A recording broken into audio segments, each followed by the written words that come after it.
¿Qué onda, Jimmy? ¿Cómo estás? Te saludo con mucho gusto desde la ciudad de Querétaro hasta la bellísima Guadalajara. ¿Cómo estás, Jimmy? Muy bien, mi estimado Daniel. ¿Y tú qué dices? Muy buenas tardes.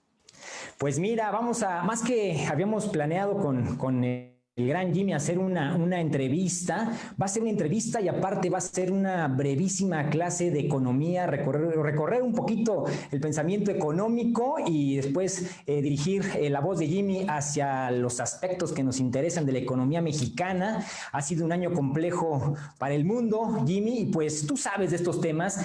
Siempre hablamos de economía, Jimmy, siempre hablamos de esta situación económica, de los factores de empleo, de ingreso. Pero bueno, brevemente, dinos un concepto de economía. ¿Por qué tenemos que preocuparnos por la economía, Jimmy? Muchas gracias. Gracias. Claro que sí, con todo gusto, Daniel. La economía es una de las disciplinas más importantes de entender, sobre todo en el mundo actual, porque prácticamente todos tenemos que ver con la economía todos los días. Es decir, el ser humano tiene que sobrevivir, tiene que consumir, y en la medida en que tiene que llevar un estilo de vida, ¿no? Los humanos y los países nos damos estilos de vida que dependen en gran parte del conocer los temas económicos, conocer la economía. Eh, Primero que nada diré que la economía es eso, es precisamente la ciencia que estudia la correcta administración de la producción y de la distribución tanto de bienes como de servicios. El indicador estrella de la economía es el famoso Producto Interno Bruto, ¿sí? Que no es otra cosa más que, vamos a suponer, un juego de Lego, ¿sí? Donde tienes 4 piezas y con eso vas a armar algo que se llama Producto Interno Bruto. La Sí, primera pieza de ese juego de Lego es el consumo. La segunda pieza de ese juego es la inversión. La tercera pieza del juego de Lego es el gasto de gobierno y la última es el comercio exterior. Es decir, ahí tienes 4 piezas. Para entender de economía, solo tienes que saber contar del 1 al 4. Consumo, inversión, gasto y exportaciones menos importaciones, que es el resultado de la balanza comercial. Bueno, ¿cuándo crece una economía? Cuando hay precisamente más de cada uno de estos segmentos de la economía. Cuando hay más consumo, cuando hay más inversión, cuando hay más gasto de gobierno y cuando hay más exportaciones. Ahí es cuando crece la economía. Ahora, ¿quién hace qué? ¿Quiénes consumen? Bueno, pues básicamente las familias. Las familias son por tradición un agente económico que está dedicado al consumo. ¿Quiénes invierten? ¿No? Principalmente las empresas, pero también el gobierno, ¿no? ¿Quiénes gastan? ¿Quién ejerce el gasto de gobierno? Pues las diferentes órganos gubernamentales, el gobierno federal, el gobierno estatal y el gobierno municipal. Ellos son los que gastan ese dinero. ¿Y quiénes exportan e importan? Fundamentalmente las empresas. Entonces, estamos hablando, Daniel, que la economía está compuesta únicamente de 3 agentes, para entenderlo de una manera muy sencilla. Los únicos agentes interactuando en la economía son las familias, las empresas y los gobiernos. Las familias y las empresas, hay que decirlo, son las que generan el ingreso, son las que generan riqueza. Derivado de esa riqueza que generan, de ese ingreso, de ese flujo anual, tienen utilidades. Parte de esas utilidades, particularmente en México, es el 33%. 30% se va al gobierno como pago de impuestos sobre la renta, más otros servicios y otros impuestos que se pagan, como el IVA, derechos, etcétera, y eso hace el presupuesto que el gobierno tiene para gastar. Eso más la deuda, ¿ok? Porque el gobierno es un agente que comúnmente tiene que trabajar con deuda. Entonces, no hay una fórmula mágica. Lo único que el gobierno puede gastar es lo que recauda, más lo que puede tomar como deuda. ¿Ok? Eso es fundamentalmente y a grandes rasgos el indicador estrella de la economía capitalista. Oye, Jimmy, nos diste ahorita un recorrido por todos los eh, eh, conceptos que integran el Producto Interno Bruto. Hace unos meses escuchamos una declaración del presidente López Obrador y esto me remonta a un país como Bután, que mide el bienestar de la gente, no a través del Producto Interno Bruto, sino a través de la felicidad. Y hace poquito escuchamos una declaración muy peculiar del presidente que prácticamente pues ya no era necesario medir el Producto Interno Bruto, lo que importaba era la felicidad de la gente, la moral de la gente. ¿Qué opinas de esto, Jimmy? ¿No es una vacilada? ¿No estamos ante una ocurrencia?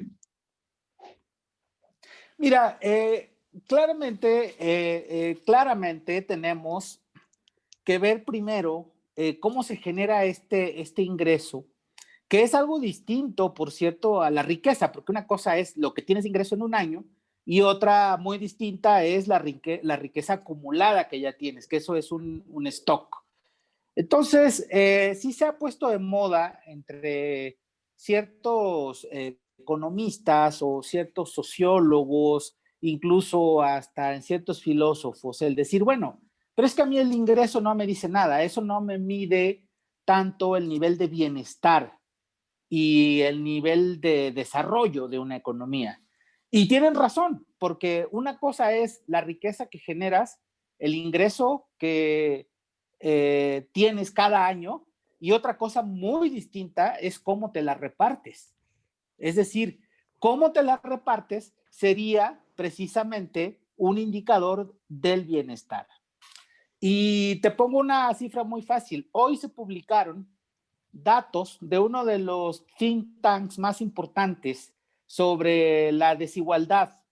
Y este dato de hoy nos indica esta situación de la economía mundial que al día de hoy es alarmante.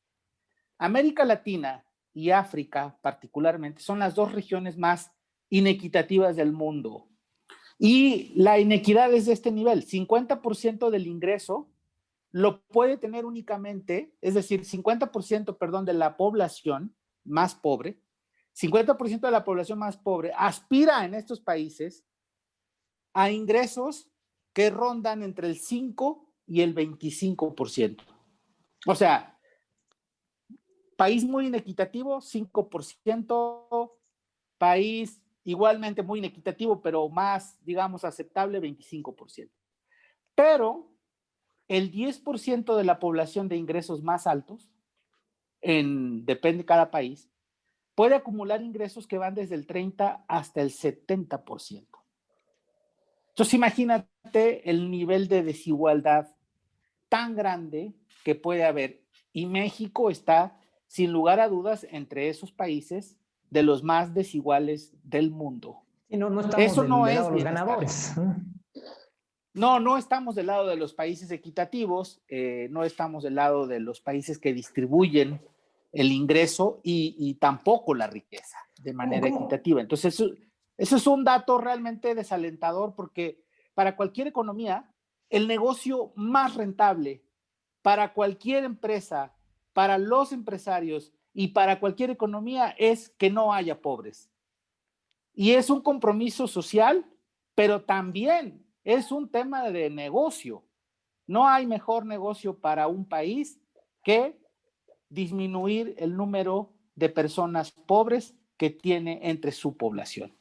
Sí, hace unos días escuchamos la participación del presidente en esta cumbre del G20. Ahora, pues como estamos ahora, Jimmy, de forma virtual, el mundo está conectado a través de estas plataformas y se hablaba de esta propuesta de prácticamente perdonar la deuda de los países pobres hacia los países ricos. Esto va entrando un poco al tema del COVID. Tendrán que venir medidas importantes de cada gobierno.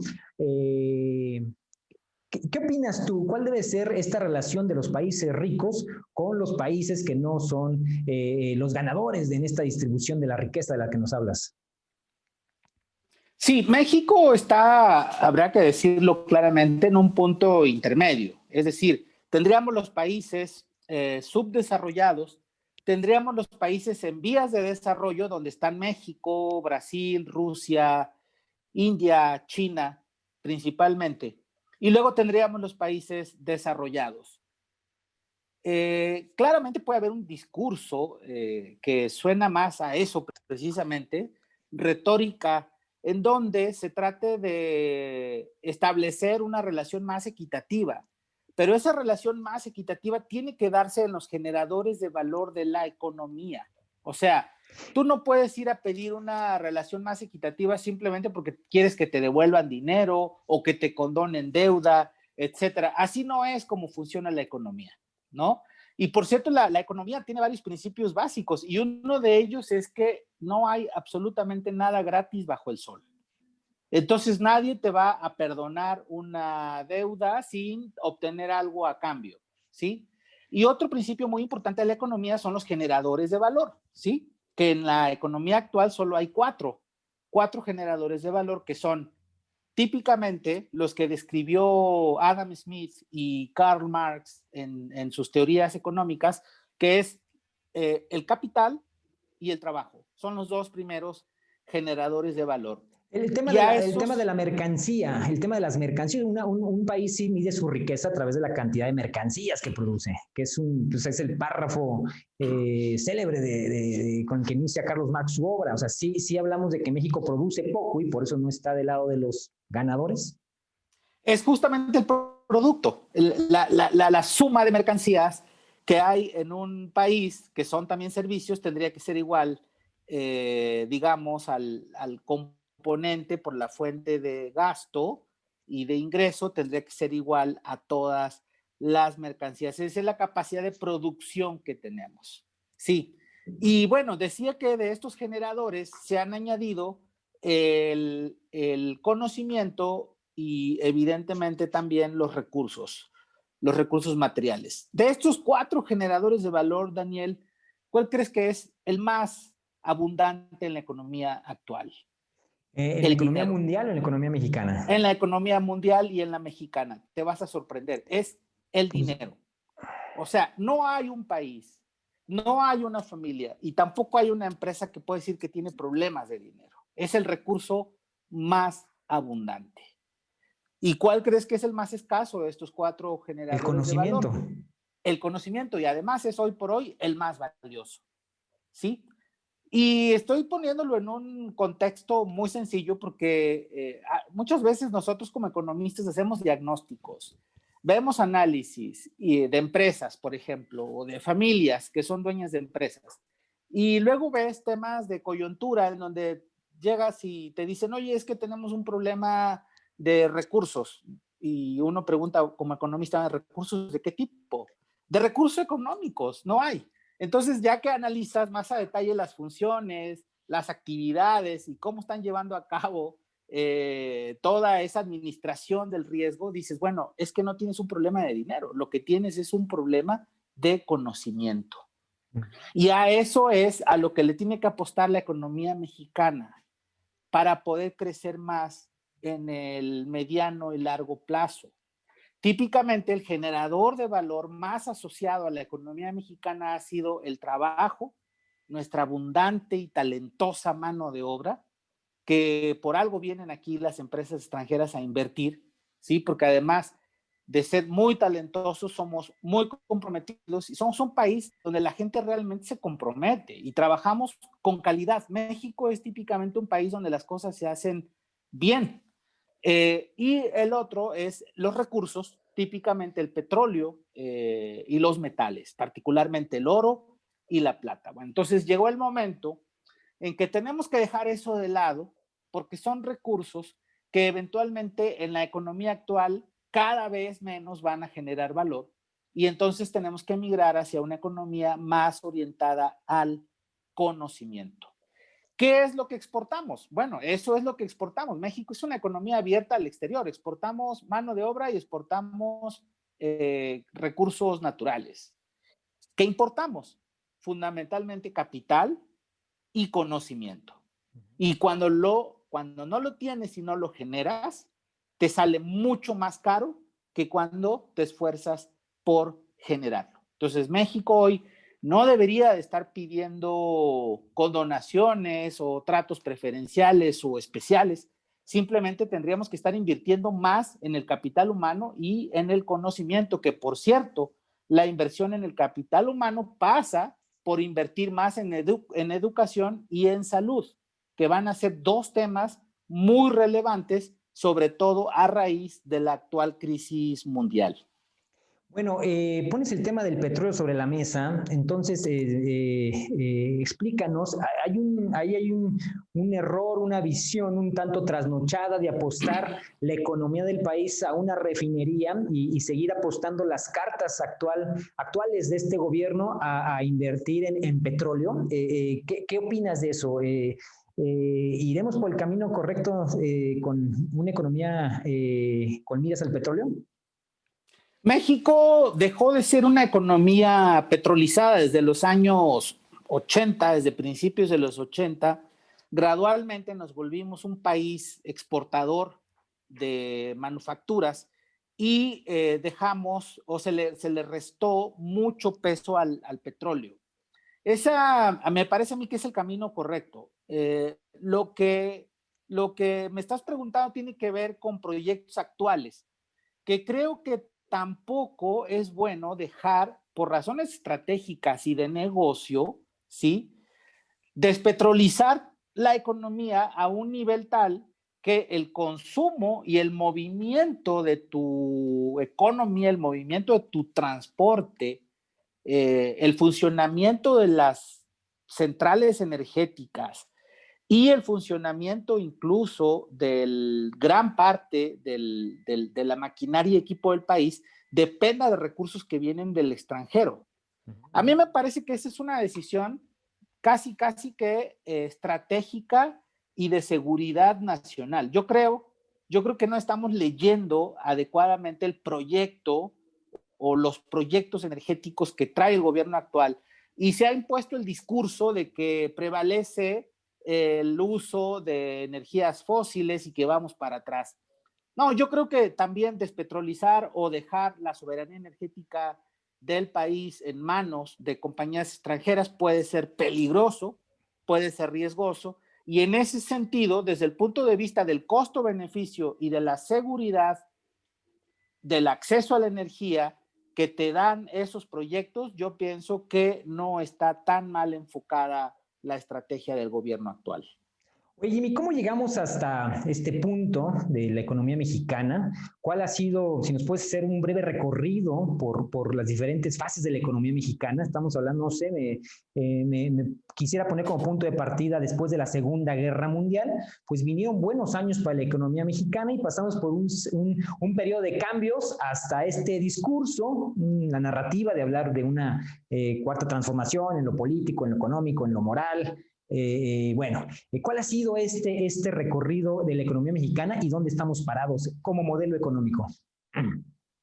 Creo que, como bien lo apuntas, la economía mexicana tuvo una fase de crecimiento muy acelerada entre el año 1950 y 1970, después de la Segunda Guerra Mundial, que se llamó el desarrollo estabilizador, donde crecimos a tasas aceleradas, con inflación muy controlada y también con niveles de tipo de cambio fijo. Es decir, ni siquiera existía el tipo de cambio flotante. Entonces crecimos a una tasa realmente acelerada. Ese modelo se denominó el famoso milagro económico mexicano. Y la verdad que sí fue un milagro porque entramos a la escena mundial en solamente 20 años.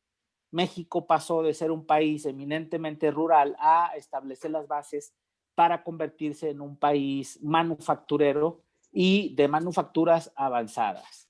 ¿Qué pasó? Todo ese modelo en el mundo se agotó. Se agotó porque también cambió la tendencia de la demanda agregada global.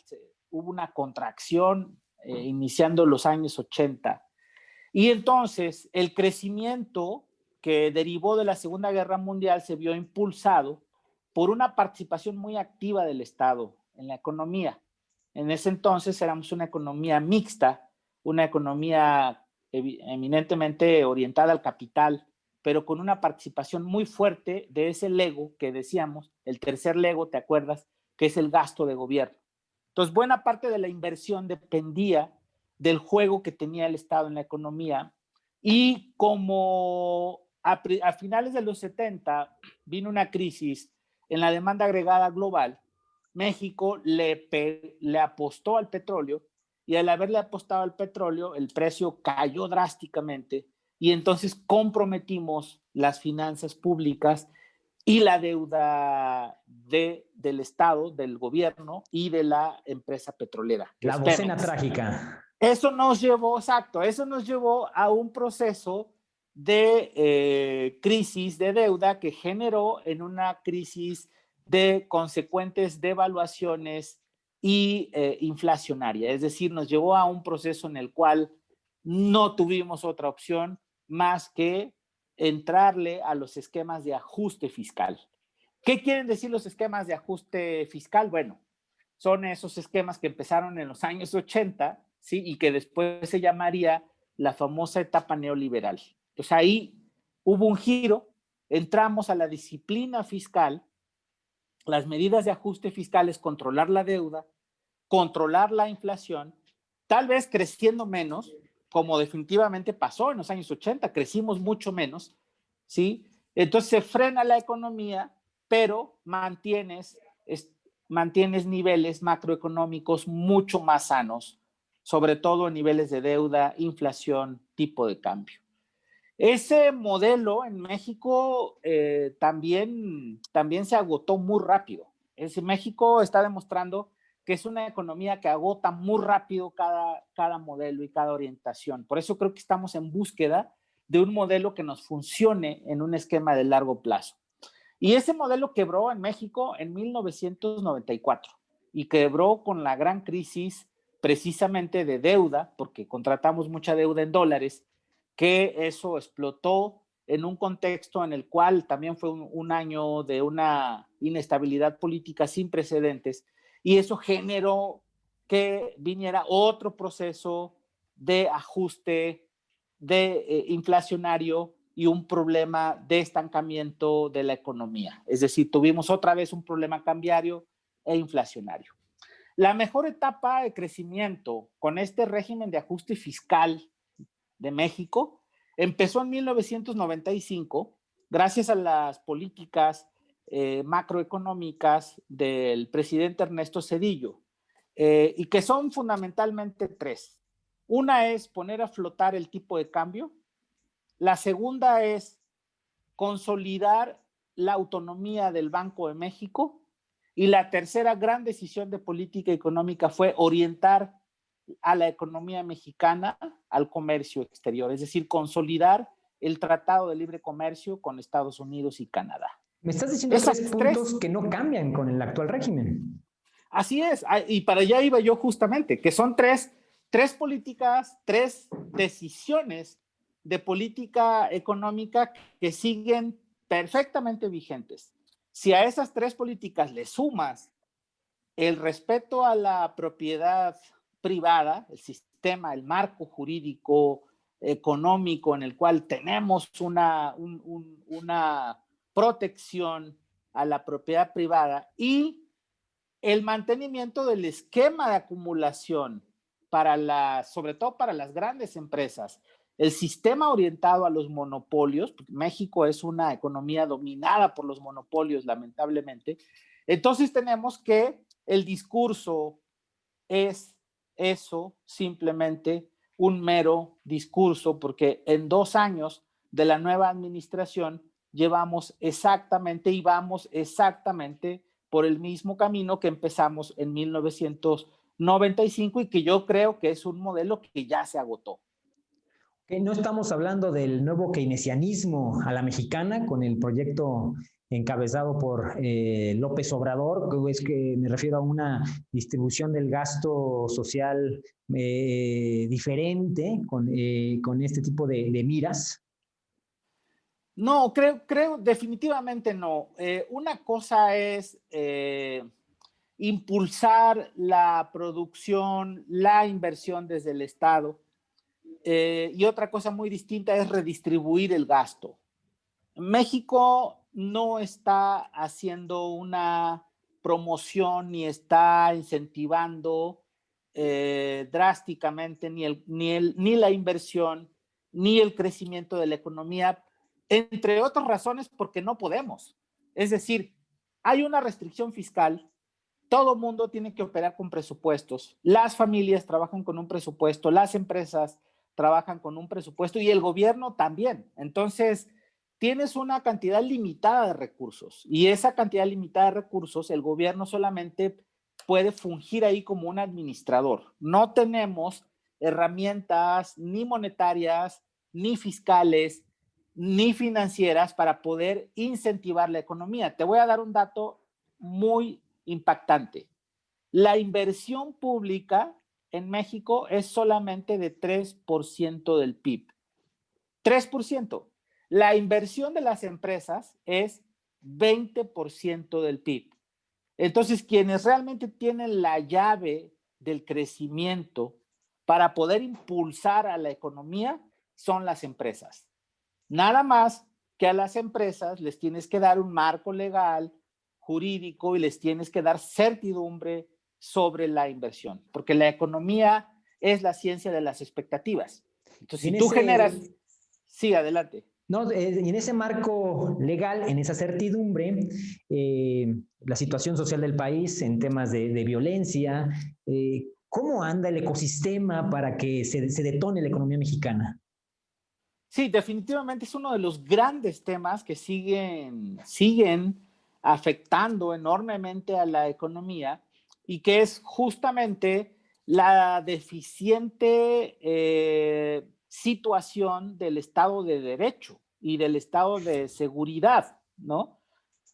Adam Smith decía precisamente que la economía tienen que concurrir libremente los oferentes y los demandantes y que el Estado sí tiene que existir para tres cosas fundamentalmente. Una de ellas es para garantizar la vida de los ciudadanos, ¿sí? La segunda es para combatir a los monopolios y la tercera para proteger a la propiedad privada. Y claramente en el marco de derecho, en el Estado de Derecho como tal, el Estado mexicano ha fallado enormemente y no es una cosa de la administración actual, es una situación que venimos arrastrando desde hace muchísimas décadas. En tanto no se arregle esa situación, el marco normativo, el jurídico y las condiciones de un Estado de Derecho fuerte no van a hacer que podamos crecer rápidamente. Te pongo un ejemplo. Un estudio de la analista Viridiana Ríos dice que la existencia de los monopolios en México es equivalente a que todos los mexicanos tuviéramos un impuesto del 16% en nuestros consumos. O sea, es otro IVA. Ajá, sí, es brutal. Uh-huh. Entonces, imagínate el costo para la economía.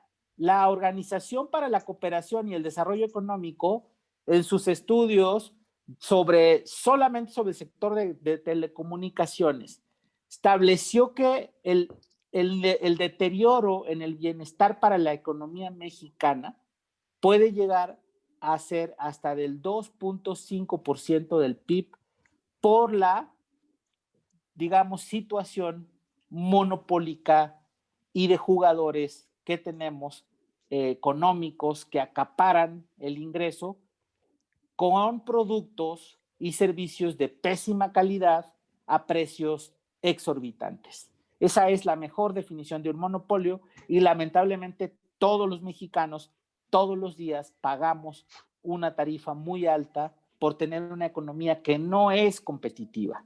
Si realmente queremos hacer crecer a la economía mexicana, tenemos que regular esa situación y tenemos que hacerla mucho más abierta, más flexible y combatir definitivamente a todos los monopolios, que por cierto no solamente son privados, también hay monopolios públicos que están estrangulando a las familias y a las empresas mexicanas.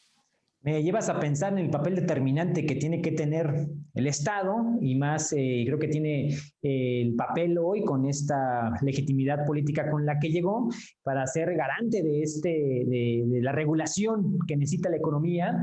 Hay voluntad, y paso un poquito al tema de lo político, hay voluntad para por parte del Estado para desmantelar esta economía llena de monopolios. ¿Se estará poniendo énfasis en las actuales decisiones del gobierno? Creo que más que un tema de voluntad de este gobierno de los anteriores, tendría que ser un tema de discusión que esté empezando en los principales agentes afectados, que son las familias. A mí me parece que decir que si hay voluntad del Estado sería tanto como decir que nos tienen que hacer la tarea a nosotros. Me parece que la exigencia tiene que venir de los ciudadanos. Y los ciudadanos todos los días, los consumidores, podemos votar. Cada vez que vamos a comprar algo, podemos votar. ¿Cómo puedes creer que el país, que es la cultura del maíz, la tortilla nació en México? La tortilla es un monopolio. Entonces, realmente es impresionante. Definitivamente, el marco jurídico, el marco legal está ahí, pero a mí me parece que esto tiene que ser una exigencia de las empresas y de las familias. Oye, Jimmy, hemos tenido un año bastante complejo, los números no son nada alentadores. Terminamos el 2020 con este tema del COVID y en espera de una vacuna que los economistas, los sociólogos, los politólogos lo ven como un paso a solucionar obviamente el actual problema de salud, pero obviamente pues para destrabar la economía mundial. ¿Cuáles son las expectativas para México y el mundo empezando el 2021 y en adelante? Bueno, pues primero decirte que en TKF México, primero que nada hablando de 2020, con la situación de la crisis del gran encierro, que además es la primera crisis autoinducida de la que tenemos registro, la caída en la economía este año la estamos estimando entre un 8,55% y un 10%. ¿Qué quiere decir? Que la economía caiga entre 8,55 y 10%. Esto se dice fácil, son porcentajes, pero me voy a referir nuevamente a esas 4 piezas de las que estábamos hablando al principio. Para ponértelo en perspectiva, cada punto porcentual del Producto Interno Bruto mexicano son 250,000 millones de pesos. Este año vamos a caer aproximadamente 10%, ¿sí? Es decir, son 10 bloques de 250,000 millones de pesos, los que no vamos a tener, que no van a estar ni en el consumo de las familias, ni en la inversión, y por cierto que tampoco van a estar en el gasto de gobierno, ni en el comercio exterior. Es un golpe de una magnitud tan grande que no lo habíamos visto desde el año 1932. Esa es la crisis económica. Luego tenemos la crisis sanitaria, ¿sí? Con el tema de la pandemia, que también es la crisis más grande que hemos tenido desde la crisis sanitaria de 1918, ¿sí? Desde ese año, de esta magnitud, es el impacto de la crisis actual. Ahora, todas las economías, la ventaja es que caen, pero tienen que rebotar, es decir, tiene que haber un efecto de rebote. Esa forma en la que vamos a rebotar también ha sido materia constante de análisis en los últimos meses entre los economistas, y hay quienes dicen que vamos a rebotar como una V, ¿no? Que vamos a salir como V. Eso lo dice el presidente de la República y también lo ha dicho el secretario de Hacienda. Hay otros analistas que creen que vamos a salir más lentamente de la crisis y que entonces vamos a salir como en forma de U. Es decir, nos vamos a estancar un poco y luego vamos a salir gradualmente con más dificultades. Sea cual sea la manera en la que vamos a salir, el crecimiento estimado para el próximo año, para 2021, ya hablando de la expectativa como tal del próximo año, es de únicamente 3.7%. Quiere decir que no vamos a recuperar lo que caímos. O sea que en el 2021 vamos a tener un nivel de producción incluso menor, de ingreso menor al que teníamos en el año 2019. Y que si estas tasas de crecimiento se mantienen, realmente vamos a salir completamente de la crisis por ahí del año 2023-2024, para regresar a niveles que teníamos en el 2019. Bueno, estamos hablando que el sexenio de Andrés Manuel López Obrador pasará en este ambiente de subida, así lo entiendo, en estas Bs o U que nos explicas, prácticamente cuando estemos llegando al tema de la sucesión presidencial, pues iremos regulándonos de este golpazo económico. Así es, o sea, vamos a salir a niveles iguales de producción y de ingreso de los que teníamos en 2019 cuando entró la actual administración, por ahí del año 2023 o 2024 más o menos, si mantenemos estas tasas de crecimiento.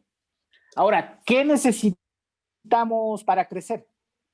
¿Cómo podemos salir más rápido de esta crisis? Sí hay maneras de salir más rápido de esta crisis y son las siguientes. Primero que nada, tendríamos que acelerar el proceso de competencia de la economía mexicana y desregular o regular, perdón, mejor dicho, a los monopolios de una manera más agresiva y de una manera más efectiva. Segundo, tenemos que migrar a la economía del conocimiento. Nada nos va a dar un mayor rendimiento en las próximas décadas que cada peso que vayamos a invertir en educación y en salud. Esa debería de ser la prioridad. Jimmy. Especialización. Claro. Y para emigrar a la economía del conocimiento, ¿en qué crees que tenemos que invertir? En ciencia y en tecnología. Ahí están los principales criterios para poder, digamos, orientar un gasto que debería de ser mucho más estratégico en esos rubros.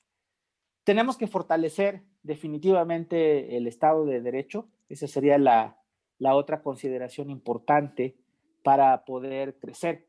Pero, ¿qué necesitamos para fortalecer el Estado de Derecho? Yo creo que definitivamente necesitamos un nuevo contrato social. No vamos a salir de esta situación de crisis en materia de seguridad, del tema de la falta de certidumbre en el Estado de Derecho, en la inversión, etcétera, si no nos ponemos de acuerdo y llegamos a un diálogo. Y no vamos a firmar un contrato social nuevo si no estamos todas las partes interesadas en la mesa. Es decir, necesitamos un plan nacional de concordia, de reconciliación y de ponernos de acuerdo entre todos los sectores para poder llegar a un nuevo acuerdo social. Eso es lo entiendo como lo que tendríamos que estar viendo. Como jalar todos hacia el mismo objetivo, no si también entenderte, no vamos a llegar a la necesidad de redactar una nueva constitución o muy al estilo de los chilenos que socialmente están tomando mucho el destino de su nación. ¿Qué pasos habrá que dar para redactar un nuevo pacto social, Jimmy? Digo, y entiendo esta parte de la conciliación, pero no sé si los discursos o la retórica presidencial y la retórica de los diferentes organismos que hacen la vida pública de México, sectores empresariales, la sociedad mexicana, tengamos la capacidad de caminar hacia el mismo punto. No soy pesimista, pero pues dame tu opinión. Y claro, yo creo que tendríamos que tener ese nivel de conciencia, porque también es cierto que hay actores y hay sectores que lejos de contribuir a una mejor recuperación, a una economía mucho más acelerada, lejos de contribuir a un buen ambiente social, hay que decirlo claramente y lo hemos visto desde marzo a la fecha, han estado difundiendo noticias falsas o han estado difundiendo información errónea, incorrecta. Yo creo que ningún estado, ningún país estaba preparado para enfrentar una crisis de este tamaño, ni en el aspecto sanitario, ni en el aspecto económico. Creo que todos los países han tenido tropiezos, pero me parece que ha habido países que han logrado salir más airosos precisamente por el grado de diálogo y de concordia que hay a nivel social.